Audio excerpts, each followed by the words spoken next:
It's a pleasure to meet you. I've been a fan for a long time, and it's a pleasure to do an interview with you. So I wanted to ask you first about the last album. I mean, it's phenomenal. It's big. Thank you. So you write the music. I just wanted to ask you about what were the specific challenges? How was it different? Because you had to write the music. Did you write the music for the orchestras and the choirs? Or I wrote the music for the orchestra and for the band, but the choirs and the vocal lines is Hansi's thing. So I'm providing the instrumental stuff. Yeah. How different was it? I mean, this is probably your biggest album musically. Yeah. It's always difficult. For me, nothing changes because I'm trying to develop with every album. And of course, after we did so many songs already, it becomes more challenging to find new ideas, to find new improvements. And I liked very much of the At the Edge of Time album, this work with the orchestra. So I thought that there's more space to improve, and that's why I grabbed the idea of Sacred World or Wheel of Time and started there, tried to build it up in a better way, songwriting-wise. Yeah. And that's how we came up with Grand Parade. I think that was the most challenging song because we tried to combine the elements even better and even with more dynamics, because an orchestra is losing the dynamics very fast if a metal band comes in, because the rhythm guitars are always on the same level, of course, and they swallow the whole dynamics of the orchestra. So you need to have silent moments in the song that the orchestra can breathe, and that's what we tried to do. That you really have the feeling at a certain moment it crosses the line and the orchestra takes over, and then the band comes back in, and all these experiments we did in the Grand Parade, and it worked very nice. Yeah, yes it did. You mentioned Sacred Wolves, because when you listen to the album and the Sacred Wolves end, and then you go back to Beyond the Red Mirror and you start listening to the Ninth Wave, it seems like one ends, the other finishes. It's just a continuum. So about your writing process, do you work only when you're inspired, or do you have some sort of a method where you sit down and it's for me it's very free how I work. It depends a little bit on the mood, but you have to create this mood by your daily life, working on it. I mean, so sometimes it's good to be in a silent surrounding for me. I need this to be very silent, and then I can create music.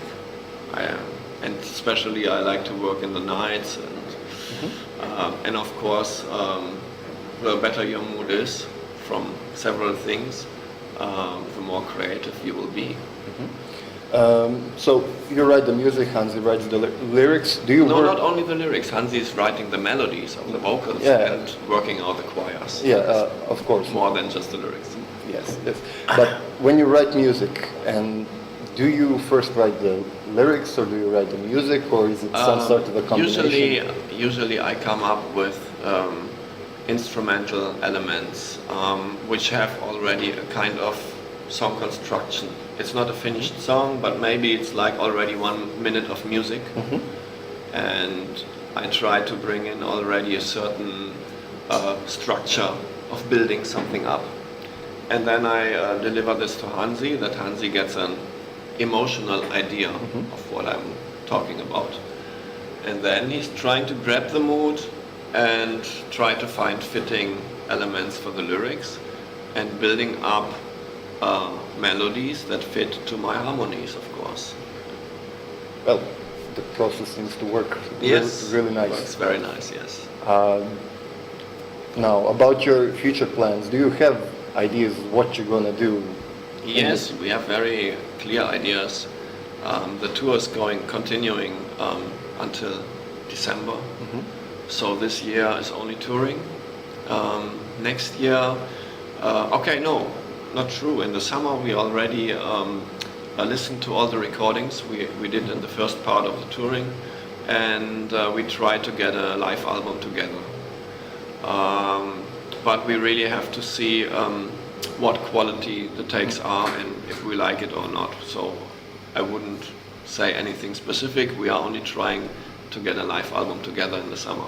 Okay. And beginning of next year, it depends on Hansi's voice, of the condition, because he will be a little bit worn out after 100 shows. So then we decide if it's possible to do vocal recordings for the orchestral album. And it would be really nice if we could continue immediately. Otherwise we will work on the instrumental parts of this album and work out the songs already, maybe do some more orchestral recordings in Prague. But we try to finish this orchestral album in 2016 and release it in beginning of 2017. That is the... No, that would be great, because as soon as I listened to Beyond the Red Mirror, I said, damn it, I want more. And beside this, we are working on a festival tour for 2016. So 2015 we left out all festivals, and 2016 we will only do festivals. Oh, that's nice. Yeah. A few more questions. I won't take up too much of your time. I was wondering, I mean, you and Marcus have been playing for a very, very long time now. Who's better? Who's better? Is that a question? Just wanted to check. Okay, something completely... Marcus is good. We are getting along very well. He's a nice buddy. And the awesome thing is, and that's why we are still together, we don't need to talk. I play something and he knows immediately what he has to do. Yeah. So this two guitar thing works blindfolded. It's really, he's an awesome rhythm guitar player, and my melodies wouldn't work so nice, my solos wouldn't work so nice if he wouldn't play so good rhythm guitars. So it's really hand in hand. Yeah, you two are a great team. I know whenever I would see you on the stage, it would be... A friend of mine who plays guitar said, it's unbelievable, they never make a mistake. We try. Yeah. At least you don't hear them, that's a good thing. Yeah. Yeah, he said it's impossible, you can't be that good. Something completely unrelated to music. You are a fan of Tolkien's work and everything, it has influenced you. So I wanted to ask you, what is your opinion on Peter Jackson movies? I think I'd always try to look behind the scenes, and I think for the possibilities a movie maker has, and for the I mean, there's always some rules you have to commit yourself to if you want to be in the commercial business. And for these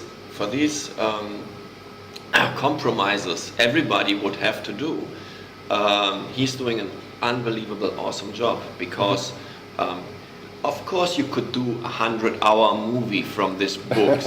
Of course you could, but who would pay this?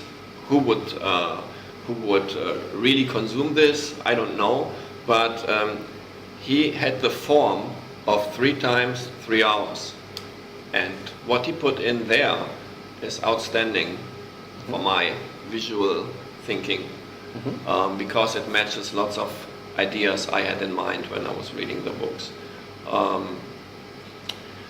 I know that many die-hard Tolkien fans are complaining, why did he leave this out, why did he leave that out?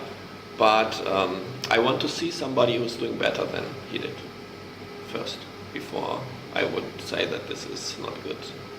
No, they are good. I just wanted to ask. Yeah, a big fan. I love them. For me, this is really for a movie awesome, especially if you watch all 3 parts in a row. Same with The Hobbit. Awesome. And yeah, I'm glad he did this masterpiece. Great, great. Just another question. I read that you're a fan of computer games. Yeah. And that you like, Baldur's Gate 2 or the Warcraft. Oh, that's a long time ago. I'm more with Warcraft these days. Yeah. So do you play? Do you get time to play? Yes, I get. It's my drug. I mean, yeah. So you play World of Warcraft? Or Yeah, something? every day. Every day. Yeah. Okay. Great. And I don't play, but now I'm, how should I say, tempted to go and find you and... Yeah. Try. It's only 10 million players. You will find me easily. Yeah. Exactly. Yeah. I'm not even gonna ask you for for your screen name, so you don't get the horde of fans running around. Actually, we did some events in the beginning of the year, and we played with fans together. We have a German magazine, and we are very big friends with them. They do a special magazine only for World of Warcraft, and they organized a quiz game, and people could win a real raid with Blind Guardian. So Markus and me, we played together with the winners 2 evenings, and it was really lots of fun. And so yeah, I think the people enjoyed as well. Yeah, because I remember that Sacred 2, I think it was called, had a quest where people had to find tickets for your show. Yeah. Yeah, it was Sacred. It was a bit insane, but it was very fun. And just one last question for the end. Of course, you're a big band. You're an A-list band together with bands like Slayer or Iron Maiden. But how popular are you in Germany? I mean, In Germany, we are quite big. Yeah.